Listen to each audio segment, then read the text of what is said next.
dans un coin plus loisirs, les écoles, tout ça, mais c'est pas de ça qu'on va parler. On s'en va un petit peu plus loin. Notre fameux beau Capron qu'on voit très bien en haut de la Côte-Joyeuse, qu'on voit très bien d'ici aussi, qui a beaucoup d'histoire. Oui, il y a beaucoup d'histoires. À lui tout seul, il y a déjà beaucoup d'histoires. En fait, de par sa forme aussi, on dit qu'à l'époque préhistorique, là, je reviens loin, là, Oui. c'est des glaciers qui auraient grugé la partie du bas, qui auraient fait arracher par les glaces, qui lui donnerait sa forme actuelle. OK. Mais oui, le Capron, il y a une belle histoire. Il y a toutes sortes d'histoires. Il y a des légendes aussi à partir du Capron. Parce que la légende des Hurons, la Huronne, je ne sais pas si tu... La sauvagesse. Oui. On peut la raconter. En fait, Ben c'est oui. quand on avait quand les Amérindiens, les Hurons surtout, venaient chasser et pêcher, ils passaient par là pour s'en aller dans le Saguenay OK. pendant l'hiver. Fait qu'à un moment donné, il était un gros groupe. Puis il y a une vieille madame, une vieille Huronne qui est décédée en chemin. Fait qu'ils ont dit, ça n'a pas de bon sens de retourner à l'ancienne Lorette, aller la reporter puis revenir, parce qu'on sait qu'il était à pied. Fait qu'ils ont décidé de l'enterrer sur la partie la plus haute qu'on pouvait voir du Capron. OK. Les gens aujourd'hui, à Saint-Raymond, l'appellent beaucoup le Coqueron, hein, mais Ouais. le vrai nom, c'est le Cap Rond. Ouais. Fait que, ils l'ont enterré sur la partie la plus haute, puis ils se sont dit, bon, on va être capable de reconnaître l'endroit. Puis quand on va revenir au printemps, bien, on la prendra, puis on la ramènera. Puis c'est ce qu'ils ont fait. Quand ils sont venus après le rendu au printemps, ils sont allés la déterrer, et puis ça a fait un énorme trou de 6 pieds, et puis qu'on appelle le trou de la sauvagesse. Et puis apparemment, ben, c'est de là qu'est venue la légende. OK. Fait que c'est une belle histoire. Puis Mais le trou, est-ce qu'on le voit encore aujourd'hui? oui, Oui. OK. oui, oui, on peut y aller. Je pense que c'est possible d'aller visiter là, en demandant au propriétaire là, de ce coin-là de vous montrer ça. Oui, on le voit très bien. Mais les géologues, eux autres, ils ne croient pas à ça. Hein. Eux autres, ils disent que c'est l'effet des glaces et puis des glaciers là, dans le temps de la préhistoire qui aurait fait faire ce trou-là. Puis tantôt, on parlait justement, quand on était sur la rue Saint-Michel, des briqueteries. Alors ça, la grosse, ça était là, hein? Oui, oui, oui. C'était une grosse briqueterie, puis importante à part ça, qui devait, j'imagine, engager quand même pas mal de monde, qui était juste au pied du Capron parce qu'on trouvait l'argile rouge. OK. Et puis, ce qui explique nos briques rouges. Fait que, on fabriquait ça. On prenait de l'argile, du sable puis de l'eau. On malaxait tout ça. On actionnait une espèce de mécanisme avec des chevaux OK. qui faisait le mélange. Ensuite, on prenait ce mélange-là qu'on plaçait dans des formes de bois. On faisait chauffer ça dans des fourneaux là, de 7 à 8 jours. Ensuite, on les démoulait, puis c'est avec ça qu'on a fait beaucoup, beaucoup de constructions dans le temps à Saint-Raymond. Le centre-ville est encore presque tout fait avec ces briques-là. Il faut le mentionner, c'est un petit peu une conséquence des incendies, des gros incendies que la ville a connus en 1899-1907. On s'est rendu compte qu'en bois, c'était dangereux.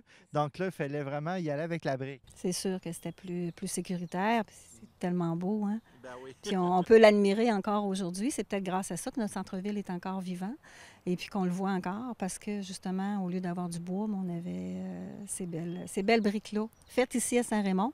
Et puis, j'aimerais ça juste ouvrir une petite parenthèse parce que l'an dernier, ou il y a 2 ans plutôt, à l'été, on avait fait une espèce de rencontre pour les gens pour leur expliquer comment ça fonctionnait. Puis on a fait des briques à la Maison Plamondon. OK. Puis d'ailleurs, on a fait un four à charbon aussi Ouais, ben pour expliquer un petit peu cette histoire-là. Puis je pense que dans l'histoire, là, si on se rend à la maison Plamondon, c'est tellement intéressant d'aller voir le four à charbon en arrière. Mais je pense qu'il y a quelque chose qui explique comment on faisait et la brique et les fours à charbon aussi. ça, c'est la maison Plamondon. C'est un autre lieu plein d'histoires. On n'aura peut-être pas le temps de vous en parler longuement, mais effectivement, ça aussi, il y a de l'histoire là-bas. Là. Oui, puis oui, puis à l'intérieur, c'est magnifique. Là. J'en profite pour dire aux gens d'aller voir cette exposition-là qui est accessible, qui est professionnelle, qui est bien faite. Moi, la partie sur Madame Augustine, j'ai adoré ça, parce que Ouais. c'est sûr qu'on la connaît toute, hein, et on est attaché à elle. Puis la partie sur Luc Plamondon, avec les écouteurs, on écoute sa musique, on voit des costumes de Notre-Dame de Paris, les premiers. Ben oui. Ça vaut la peine. Tout ça dans une belle maison en briques rouges. Pour revenir dans le sujet, oui, c'est une des maisons Avec les briques d'origine, il faut le les mentionner. briques d'origine, Ouais. oui, qu'on a toutes défaites, qu'on a refaites. c'est quelque chose. Mais félicitations à la municipalité, en tout cas, qui a permis ça, de garder ce petit joyau-là. Là. Je pense que pour commencer, on pourrait donner une bonne main d'applaudissement à Paul-Alain Moisan de Construction Polyvalent.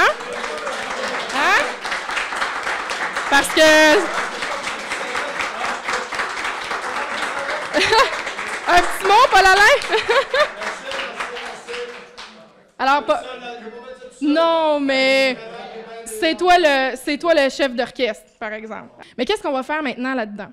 Je vous dirais que pour la prochaine année, on va se concentrer beaucoup sur une programmation culturelle variée qui va mettre de l'avant les arts, la musique, hein, évidemment, mais aussi l'histoire, le patrimoine. Donc, toute une programmation culturelle avec des activités familiales, des récitals, des conférences à caractère historique et patrimonial. Et j'en oublie, hein, c'est vraiment, on veut que la maison soit très, très vivante dès maintenant, dès cet hiver. Donc, dès le mois de février, on va commencer avec une porte ouverte où on va inviter toute la population de Saint-Raymond à venir voir la maison, à venir commencer à se l'approprier. Nous sommes en quelque sorte plusieurs personnes investies d'une manière ou d'une autre dans la restauration de la maison. Nous sommes désormais partout dans cette maison. Sa fondation, son toit, dans chaque appartement, nous y sommes tous ensemble. Car il aura fallu un peu d'audace, de la générosité et beaucoup de travail d'équipe pour arriver à aujourd'hui. Nous vous accueillons pour vous remercier. Nous vous accueillons pour vous rendre hommage, vous dire que vous avez été et que vous êtes nécessaire à la réalisation du projet de la Maison Plamondon. C'était pas évident. Si quelqu'un, comme tu dis tantôt, on aurait fini avec 900 000 on n'aurait pas été capable de la réaliser. On n'avait pas eu l'argent qu'il fallait. Avec le 300 000 de la Ville, il y avait 300 000 du ministère. C'est clair, ça boucle la peau. On a eu à peu près une centaine, 75-100 000 de dons. Fait que c'est facile à compter que ça ne marchait pas. Fait que là, il a fallu rentrer avec un prix X. Puis Paul-Alain a réussi à rentrer ce prix-là. Mais lui aussi, il s'est posé la question demain matin, j'embarque-tu dans ce projet-là ou pas? Puis je lève mon chapeau, il a embarqué. Puis aujourd'hui, c'est une grande réussite. Alors, Christiane, on a bien des bons sujets, mais je pense que tout le monde va entendre parler de la cabane joyeuse. On veut savoir, elle était où? Oui, puis c'est surtout qu'il faut faire attention parce qu'on mélange souvent cabane joyeuse et cabane ronde. Oui. La cabane ronde, là, on a bien dit, c'était les Amérindiens qui l'ont fait à peu près à l'endroit où est l'Agora, où on s'amuse aujourd'hui. C'était une cabane faite en bois, en sapin, en écorce. Oblongue, faite sur le long. On peut voir des photos à quelques endroits, mais je ne pense pas que ce soit des photos originales. C'est plus à partir des lectures qu'on a décidé que c'était à peu près comme ça qu'elle était faite. Là. Mais la cabane joyeuse, c'est autre chose. Et on s'en va là. Hum. Alors, un autre petit déplacement, Christiane, mais très important. Enfin, la cabane joyeuse. On veut vous montrer, elle était où? C'est à l'heure, on ne la voit pas. Ouais. Mais oui, c'est vraiment un point stratégique ici. Puis ça va là jusqu'à dans le milieu, dans le chemin là-bas. C'était ici que le deuxième couple qui est arrivé à Saint-Raymond, qui était Marguerite Hamel et Joseph Derry, qu'on appelle nous autres Joson, se sont installés ici. C'était le deuxième couple parce que les premiers, ça a été Alexis Caillé et sa femme. Qui était sa Côte-Joyeuse. Sa Côte-Joyeuse, c'est ça. Sa Côte-Joyeuse, puis ses enfants plus tard, Chute Panique.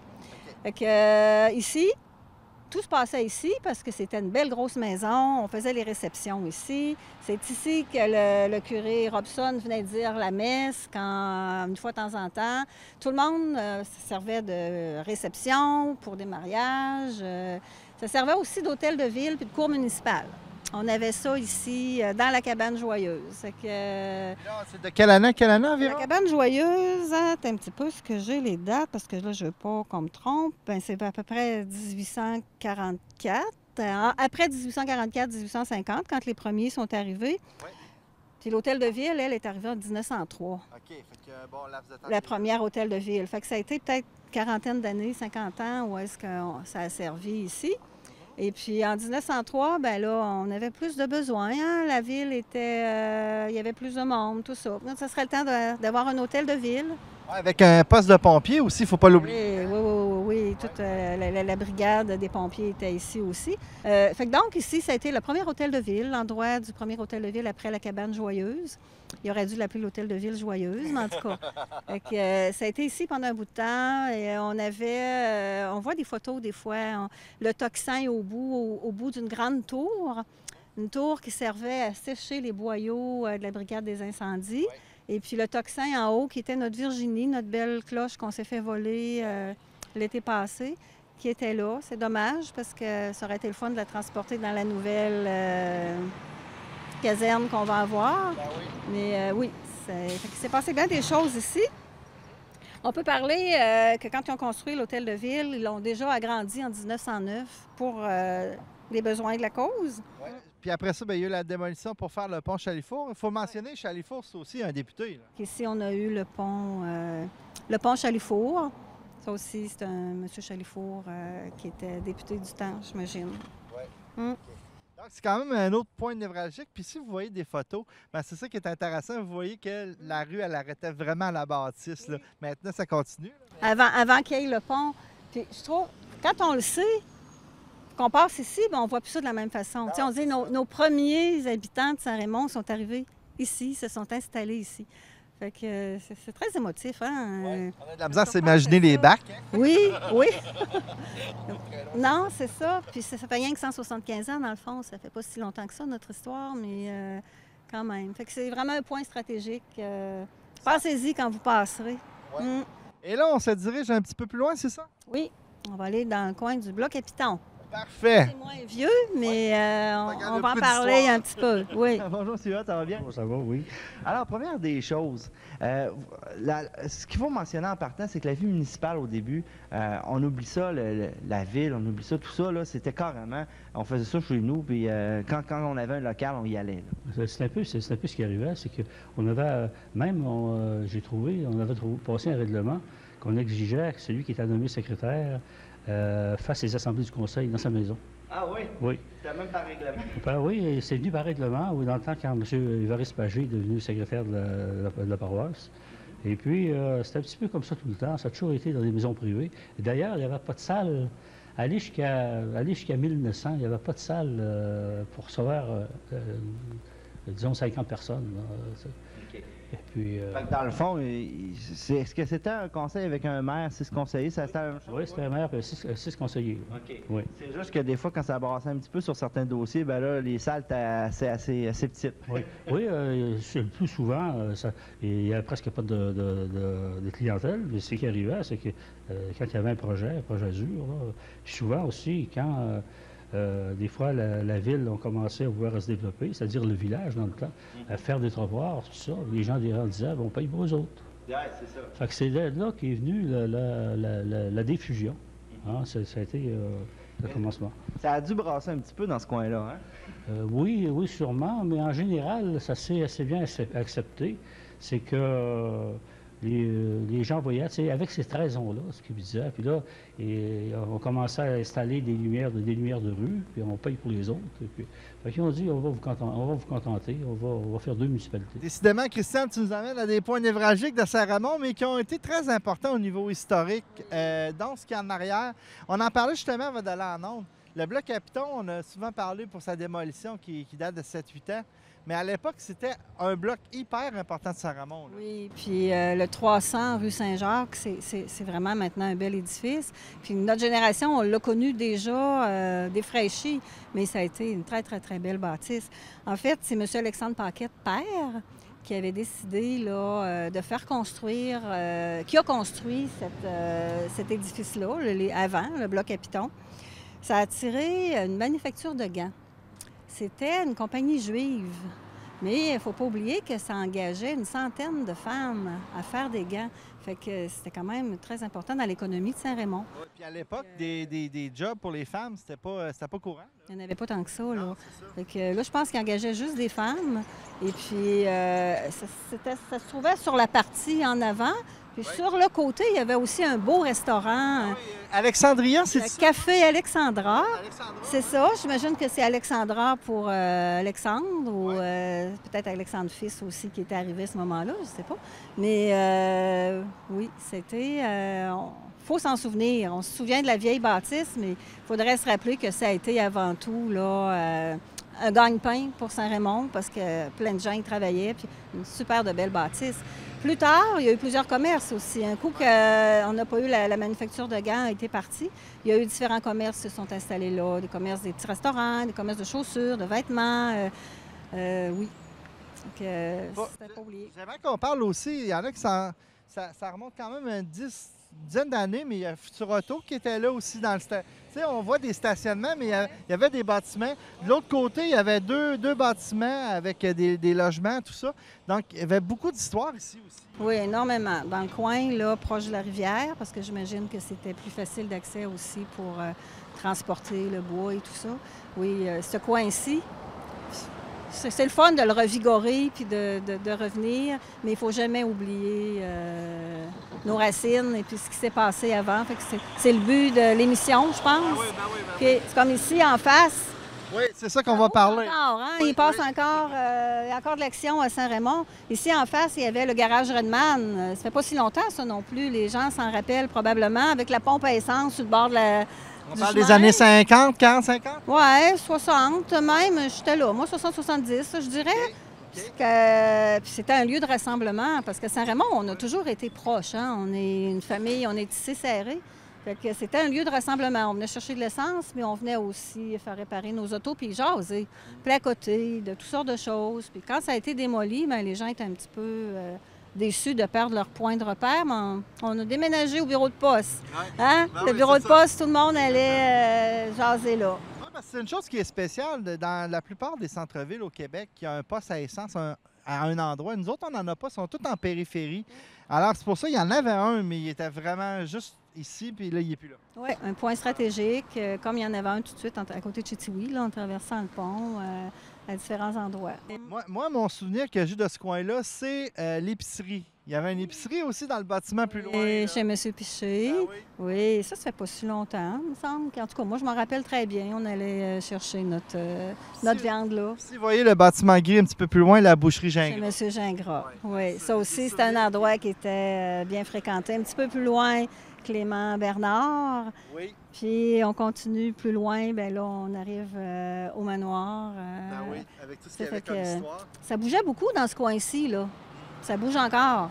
Ouais. C'est vraiment un coin stratégique. Qu'est-ce que tu dirais, Christiane, si on allait un petit peu plus loin, tourner à gauche, puis qu'on allait voir la gare de train? Oui, certain. Oui, on va se rendre. On n'ira pas voir la gare de train, mais on va le voir au moins où est-ce qu'elle était. Voilà. OK, fait qu'on se rend là.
Un autre lieu chargé d'histoire, un lieu qui aujourd'hui s'est beaucoup transformé.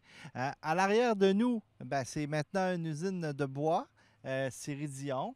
Il y a aussi le groupement forestier qui est à droite. Et en avant de nous, en arrière, pour le caméraman, vous avez la piste multifonctionnelle qui passe là. Vous avez l'ancien Salon Rouge qui est maintenant le petit Saguenay, tout ça. Le charbon, hein. Il y a du stock ici, Christiane.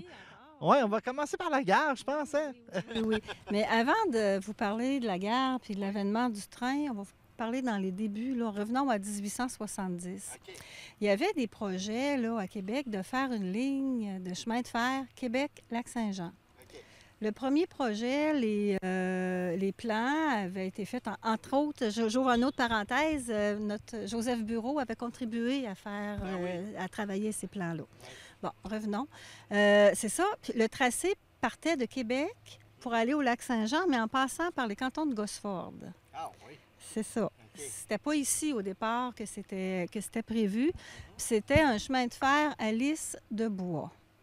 Ça, des lisses de bois, ça veut dire que c'est comme des rails, mais c'est en bois.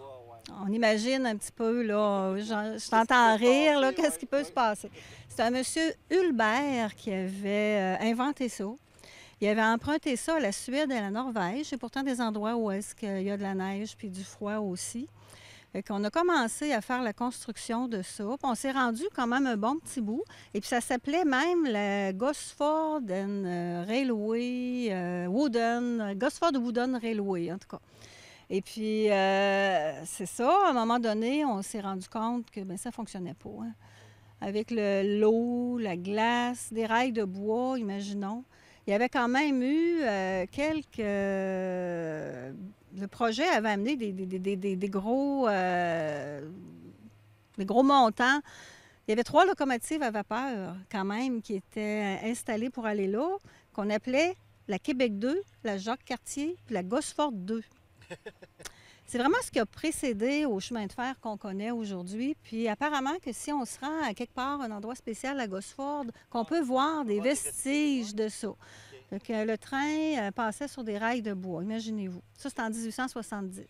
Là, on dit aujourd'hui, mais aujourd'hui, c'est maintenant une piste multifonctionnelle, une piste cyclable, mais à l'époque, c'était le train ici. Là. Oui, ça. Là, on revient en 1880. Après la liste de bois, bien là, on a continué à faire des plans, puis on a dit oui, on va y aller encore, Québec-Lac-Saint-Jean, mais là, on va passer par Saint-Raymond puis Rivière-à-Pierre. Fait qu'imaginez l'engouement. Les gens entendaient parler de ça, puis hey, le train qui s'en vient, et puis... mais là, c'était... économique. Hein? Oui, là, c'était un vrai chemin de fer, là, en fer comme on a connu. Fait que Joseph Bureau, c'est ça, a vraiment contribué à faire les 2 tracés. Et puis, après 2 ans qu'ils ont commencé à faire leur chemin de fer, bien là, il était rendu à Saint-Raymond, là. Il s'en venait, il se rapprochait.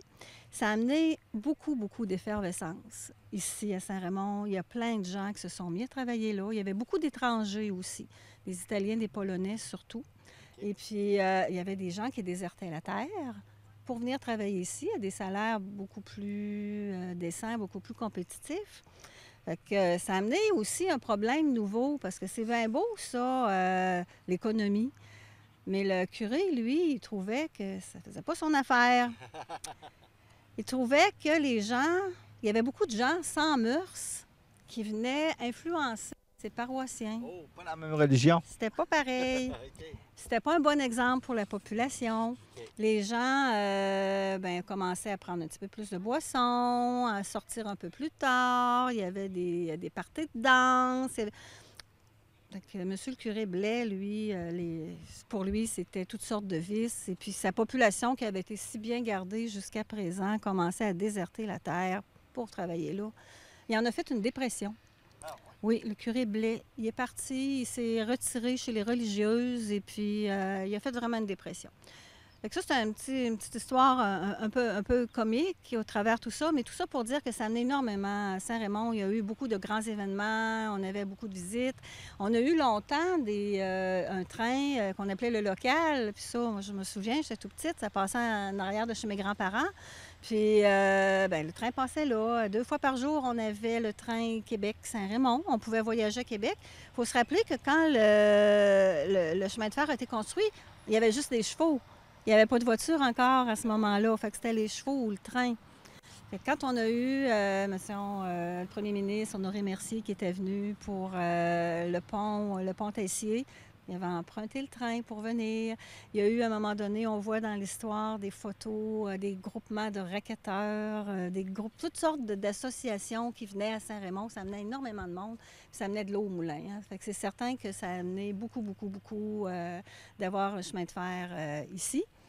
Moi, l'histoire qui me fascine par rapport au chemin de fer, c'est que ça a empêché l'incendie du couvent en 1907, hein, parce qu'il y a des pompiers qui sont descendus en catastrophe par le train jusqu'à Saint-Raymond pour venir sauver le couvent. C'est ça, j'imagine qu'il n'avait pas commencé à brûler encore, venir l'arroser pour préserver tout ça. Oui, c'était la seule façon de fonctionner. C'est incroyable quand même. Ben oui. Une autre chose, je ne sais pas si tu peux me valider ça, mais il semble que le parcours au départ, il devait passer par le Saguenay, Laurent Saguenay. Et c'est pour ça qu'il y a beaucoup d'Irlandais là-bas. Et finalement, ça a changé de parcours et puis là, ils se sont retrouvés que le train ne passait plus là. Peut-être que c'était avec le premier tracé. Ah, ça se peut. Gosford, il devait traverser après ça pour s'en aller dans le Saguenay. C'est à peu près vis-à-vis, j'imagine. Parce qu'ici, l'autre tracé, c'était Québec. Il s'en allait au Lac-Saint-Jean en passant par Rivière-à-Pierre. C'est le tracé qu'on connaît. Le tracé de Gosford, c'est pour ça que les Irlandais sont allés de l'autre côté en pensant que...